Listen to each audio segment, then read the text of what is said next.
A very good morning and welcome to the Breakfast News on Rajya Sabha television. I'm Aishwarya Kapoor with you, and here are this morning's headlines. Prime Minister Narendra Modi to meet Donald Trump for their first bilateral meeting. Trump to host Prime Minister Modi for a working dinner, meeting to set the tone and tenor of India-US ties in the coming years.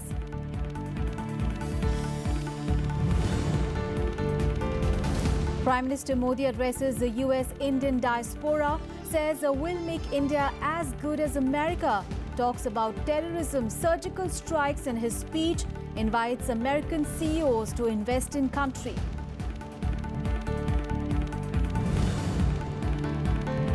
Srinagar encounter ends after 14-hour standoff, 2 militants killed with 3 Jawans injured. Pakistan Army also violates ceasefire along the line of control in Naushera sector of Rajouri district.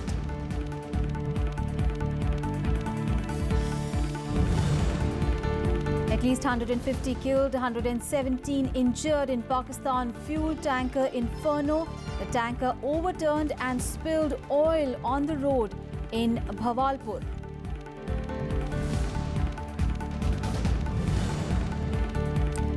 And at the Australian Open badminton tournament, Kedambi Srikanth outclasses China's Chen Long in the summit clash, clinches his 4th Super Series title, 2nd in 2 weeks.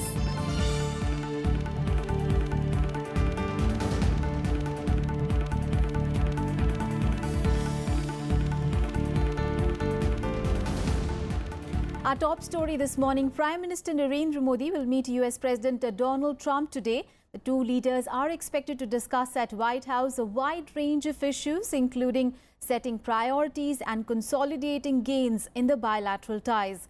They will also hold one-on-one and delegation-level meetings. On the itinerary for today, among various discussions, is the Indo-US civil nuclear deal, a host of strategic issues, including the progress on the 2008 civil nuclear deal. The working dinner that President Trump is hosting for Prime Minister Narendra Modi is a first of its kind under the present administration. Now, this is Prime Minister Modi's first trip to the United States after President Trump came to power on 20th of January. This is Prime Minister Modi's 5th visit to the United States as Prime Minister. After finishing his 2-day visit to the US, he will embark on the last leg of his tour to the Netherlands on 27th of June. All right, let's get more details. Our correspondent Akhilesh Suman is now joining us on the phone line for more details. Akhilesh, a very good morning. Of course, it is going to be a historic day because Narendra Modi's first conversation with US President Donald Trump is going to happen today. We understand that 5 hours really have been kept for this meeting, and this meeting will obviously set the tone and tenor of the future Indo-American ties. Yeah, naturally, this is the first one-to-one meeting of Prime Minister Narendra Modi and American President Donald Trump. And you know that Prime Minister Narendra Modi has one quality, that he is much more experienced than Mr. Donald Trump, because the Prime Minister has been also Chief Minister and also Prime Minister, and he has a long experience of dealing with diverse populations and diverse political issues. So the way Donald Trump tackles the world leaders has not been gone very well in India also. So that is why all fingers are being keeping crossed that what is Donald Trump is going to say to the Prime Minister. But you know, the tweet that has come before Prime Minister reaches Washington DC has set some tone in a way that yes, it can be a fruitful meeting, because he told that India is a true friend. So in a way, you can understand that this is a positive signal from Donald Trump. And when Prime Minister was speaking yesterday on Indian community, he has also said the tone that he mentioned the surgical strike very emphatically, and the message must have gone well in the American establishment that yes, we are not going to do any of dilly-dallying on the issue of terrorism that is coming out from Pakistan. So this is the tone has been set from both American President and Prime Minister before the meeting goes on, Aishwarya. Absolutely. And Akhilesh, of course, the two leaders also have a dinner, which is a working dinner at the White House today. So this will be the first dinner for a foreign dignitary under the present administration at the White House. So that is also very significant.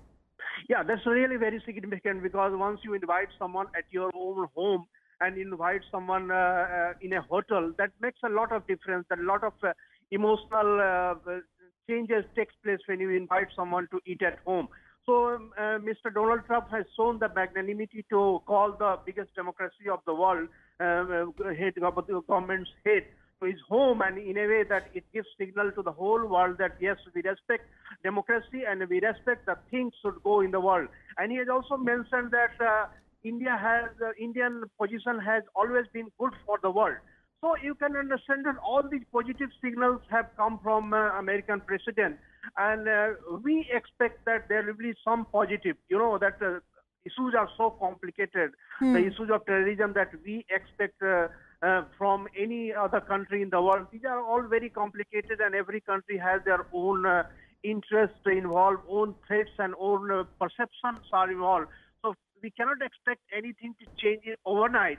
But yes, there are some pressures on some countries, and I think that India is going to get something on this issue. But one of the major issues that India might be discussing, that is the question of business, because doing ease of business is not very easy for both the countries. American rules and laws are also so complicated that it doesn't give you quick results. India has been going into the defense collaboration.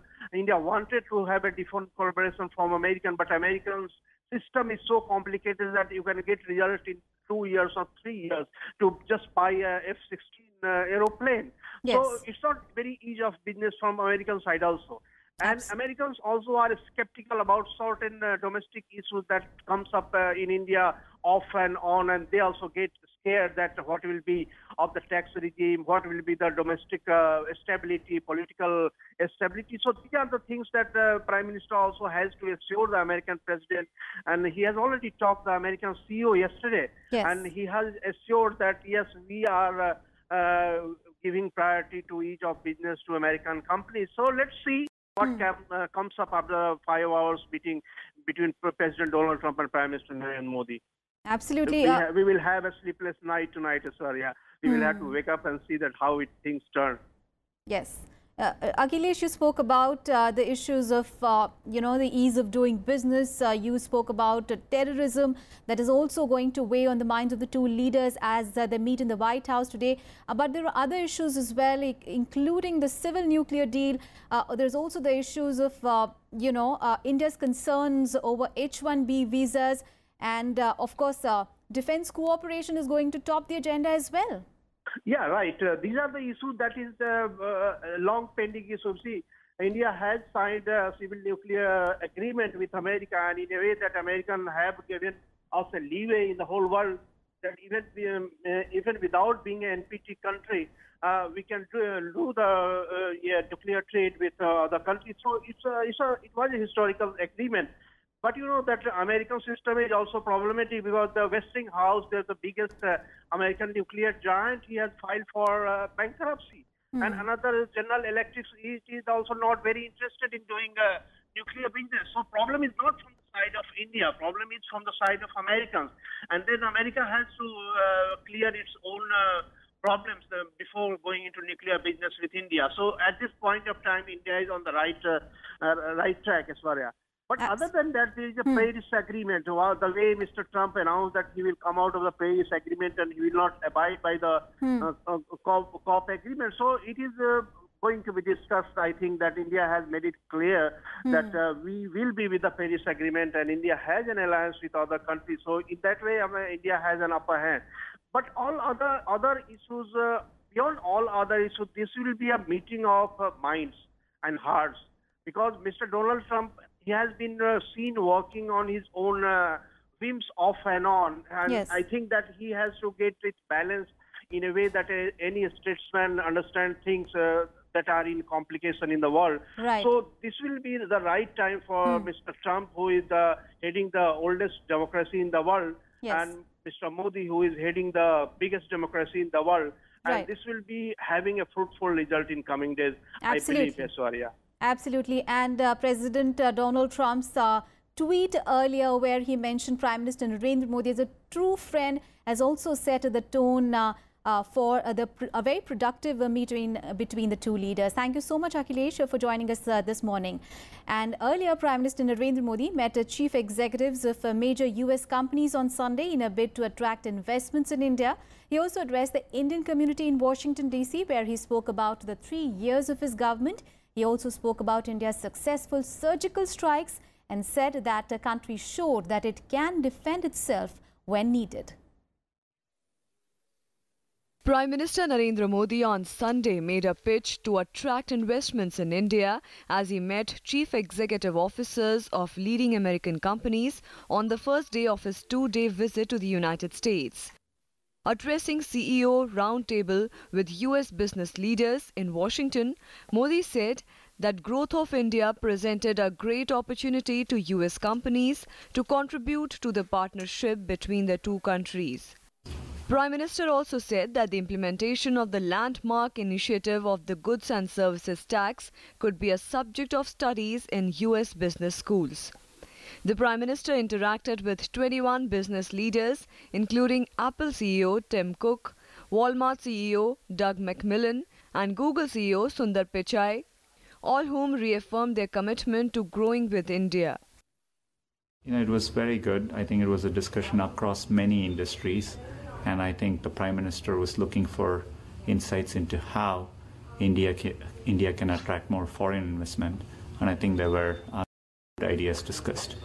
But I think everyone is excited to invest more in India. And I'm excited at what we all can do together. I think it was very good. We reiterated our commitment to India. And we talked about the various things that we do in terms of global sourcing, our Global Technology Center, and the work that we do in the space of farmers as well as women's economic empowerment. So we had a very fruitful discussion. Later in the day, Prime Minister addressed the Indian diaspora in Virginia, where he spoke about the 3 years of his government and the growth of the foreign ministry through social media and technology. Modi said no country questioned India's action as it succeeded in conveying to the world about the need to uproot the menace of terrorism. He also said that surgical strike demonstrated that India, which normally follows restraint, can also defend its sovereignty and ensure its security. लेकिन जब Hindustan surgical strike करता है, तब दुनिया को ताकत का अनुभव होता है कि भारत संयम रखता है, लेकिन जरूरत पड़े तो भारत अपने सामर्थ्य का परिचय भी देता है। हमारी सॉवरेनिटी के लिए, हमारी सुरक्षा के लिए, हमारे जन सामान्य की सुख शांति और प्रगति के लिए कठोर से कठोर कदम उठाने का सामर्थ्य रखते हैं और जब भी जरूरत पड़ी लेते रहे हैं और दुनिया हमें कभी भी रोक नहीं सकती है। Prime Minister also lauded External Affairs Minister Sushma Swaraj for using social media in reaching out to the people to help them. He also appealed to the diaspora to keep the bridge with India and ensure a strong bond for the future. Bureau Report, Rajya Sabha TV. Meanwhile, Prime Minister Narendra Modi on Sunday recalled the emergency imposed on that day in 1975 and said that it was the darkest time in the history of India. In his monthly radio program, Man Ki Baat, Prime Minister Modi said that it was essential to remember the incidents which have caused harm to democracy and move ahead towards the positives of democracy. He remembered that democracy lovers had fought a big battle against the emergency imposed by the then Prime Minister Indira Gandhi and said that the pro-democracy heritage needs to be strengthened. Prime Minister Modi quoted lines from a poem of former Prime Minister Atal Bihari Vajpayee, who was also among those who were jailed during the emergency. लोकतंत्र को आघात करने वाली बातों को भी स्मरण करना होता है और लोकतंत्र की अच्छी बातों की दिशा में आगे बढ़ना होता है। 1975 25 जून वह ऐसी काली रात थी जो कोई भी लोकतंत्र प्रेमी भुला नहीं सकता है, कोई भारतवासी भुला नहीं सकता है। On to some other news. Israel has announced Prime Minister Narendra Modi's visit to the country next week, which is the first ever by any Indian Prime Minister. This was announced by Israeli Prime Minister Benjamin Netanyahu at a weekly cabinet meeting on Sunday. He said that this would be a historic visit, adding that in the 70 years of his country's existence, no Indian Prime Minister has ever visited. He further added that this is a very significant step in strengthening relations between the two countries. Netanyahu added that the cabinet will also approve decisions regarding ties with India that he will include increasing exports, deepening cooperation in the field of water and agriculture, establishing a joint fund for research and innovation. Prime Minister Narendra Modi's visit is aimed at commemorating 25 years of establishment of diplomatic ties between India and Israel. In a big fillip to already robust ties, PM Modi is scheduled to visit the land in Israel on 4th of July on a 3-day visit. Earlier in November last year, Israeli President Reuven Rivlin had come to India on a week-long state visit, the first by an Israeli president in nearly 20 years. President Pranab Mukherjee had also visited Israel in October 2015, symbolizing the growing partnership between the two nations. Big story coming in from Jammu and Kashmir, where security forces on Sunday gunned down 2 militants holed up inside a school on the outskirts of Srinagar. In the encounter, which went on for over 14 hours, 2 army men were also injured. The militants had entered the Delhi public school located close to the Srinagar-Jammu National Highway in the evening after attacking a CRPF party in a nearby Pantha Chowk, killing 1 officer and injuring a constable. Meanwhile, Pakistan also violated the ceasefire thrice in the past 27 hours. Pakistani troops resorted to firing from automatic weapons and shelling mortars along the line of control in Rajouri district. In another incident, Pakistan Army also initiated unprovoked and indiscriminate firing from small arms, automatic weapons and mortars from 5.5 m on Indian Army posts along the line of control in Naushera sector. In retaliation from the Indian side, 1 Pakistani post was reportedly destroyed. Earlier in the day, Pakistani troops had opened unprovoked firing on Indian Army posts along the LOC Naushera sector, even as Indian troops returned fire. More news from Jammu and Kashmir, where 7 people were killed in the ski resort of Gulmarg, where a cable car came crashing down after snapping mid-air. Now, the incident is said to have occurred after a tree fell on the ropeway, snapping the cables and brought one of the cable cars crashing hundreds of feet to the ground. The 4 members of a Delhi family and 3 tourist guides were among those who were killed. The police rescued around 150 people stranded due to the snapping of the cable car. The incident is said to be the first of its kind in Gulmarg cable car service since it started operating in 1998. The Jammu and Kashmir government has ordered a high-level inquiry into the tragic incident. Chief Minister Mehbooba Mufti also expressed grief and shock over the deaths and announced an ex gratia relief of 5 lakh rupees in favour of the next of the kin of those dead. And now an update on the situation in Darjeeling. Well, amid the ongoing indefinite shutdown there, the Gorkha Janmukti Morcha leadership on Sunday said that there will be partial relaxation for 12 hours for the Muslim community to observe Eid. The GJM maintained that relaxation in plying of vehicles would be only for the Muslim community and not for the general public. Now, Darjeeling remained tense but incident-free on Sunday. Security forces patrol the streets as the situation in the hills where shops and markets other than medicine outlets remained shut and internet services also suspended.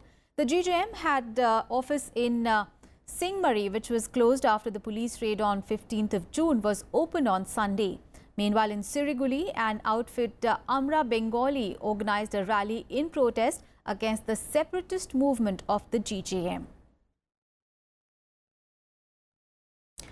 And Eid ul-Fitr is being observed across the country today, the festival marking the culmination of fasting and holy month of Ramadan. Now, this after Shahi Imam of Delhi's Jama Masjid, the Sayyid Ahmed Bukhari, announced the sighting of the moon. Prime Minister Narendra Modi, during his monthly radio program Mann Ki Baat, also greeted the people on the occasion, saying that the holy month of Ramadan was celebrated with devotion. Now it is time for Eid. President Pranab Mukherjee on Sunday also greeted the people on the eve of Eid, as he expressed that The festival will strengthen the people's unflinching faith in unity and common destiny. Vice President Mohammad Hamid Ansari also wished people and stressed that festival's significance for strengthening brotherhood is great. He added that festival reaffirms the spirit of compassion, charity and generosity in our lives. In Breakfast News, time for a very short break. We'll be back with international and sports news.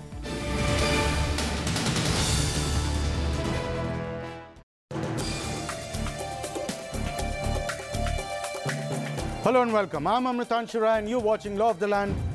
Jammu and Kashmir does have a special status. Database should be available for all states. We are not touching the jurisdictions of the Jammu and Kashmir Collection of Statistics Act. Watch Law of the Land on Rajya Sabha television.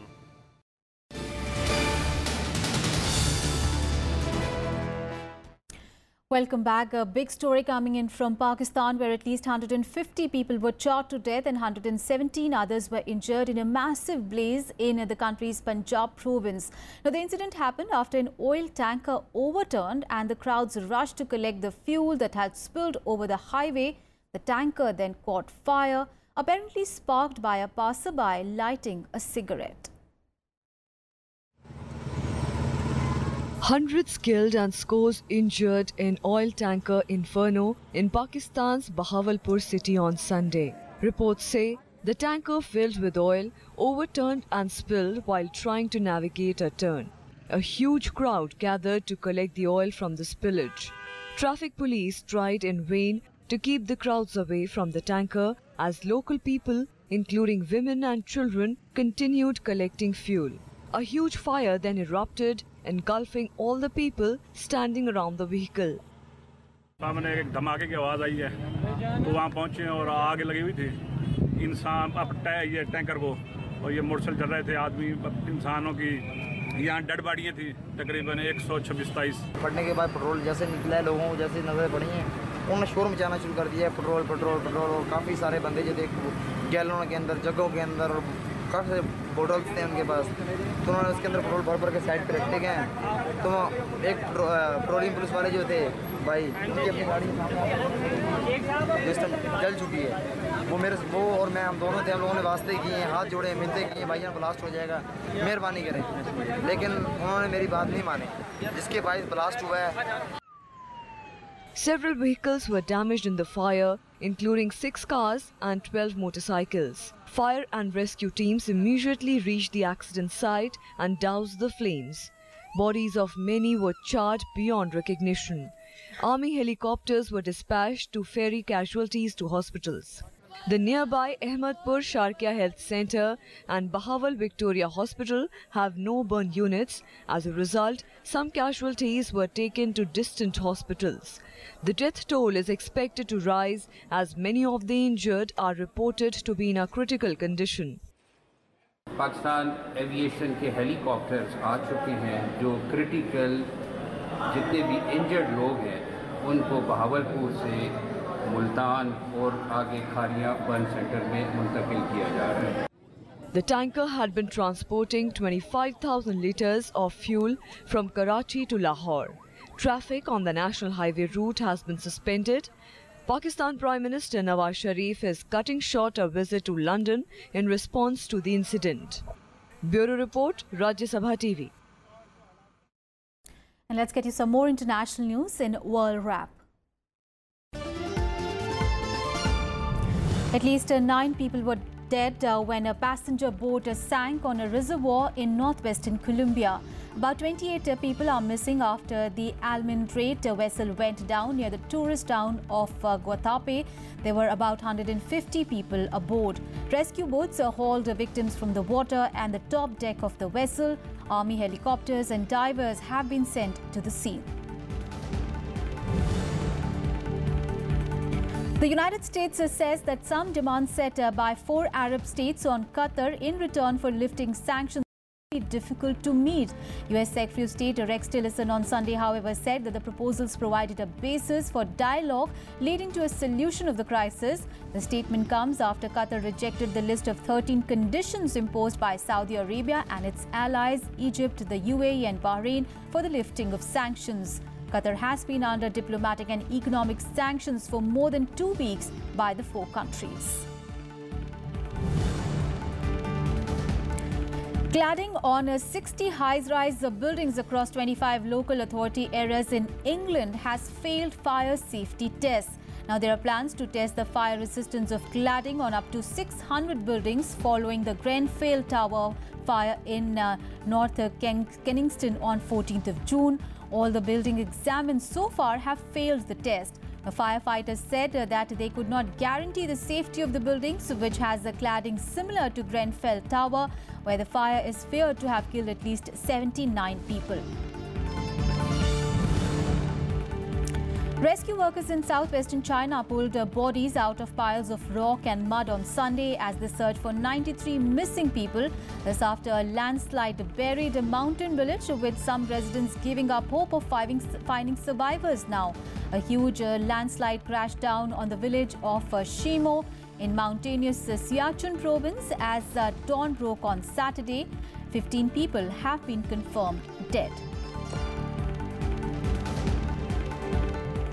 Now to sports now. Indian shuttler Kidambi Srikanth continues his brilliant form as he clinched his 4th Super Series title by winning the Australian Open Super Series title on Sunday. The world number 11 Srikanth put up an incredible performance against a rising Olympic and world champion Chen Long, once again outclassing his opponent in straight games 22-20, 21-16. Now, both the shuttlers were neck and neck in the early exchanges, but Srikanth held his nerves to win 2 consecutive points to take the first game 22-20. The Indian then quickly hit his stride to win the second game 21-16 in just 45 minutes. And this was Srikanth's second consecutive Super Series title after he won the Indonesian Open Super Series crown last week.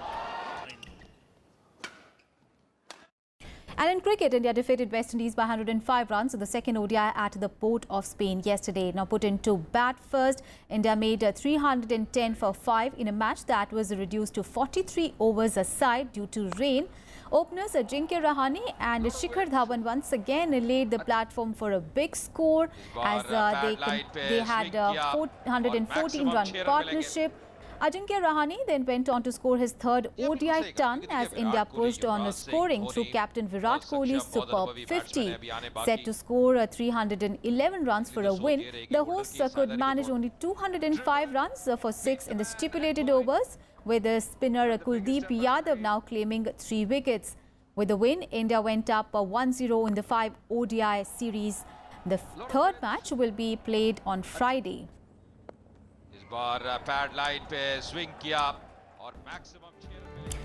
That's it from me and my team in this edition of News. Thanks for watching.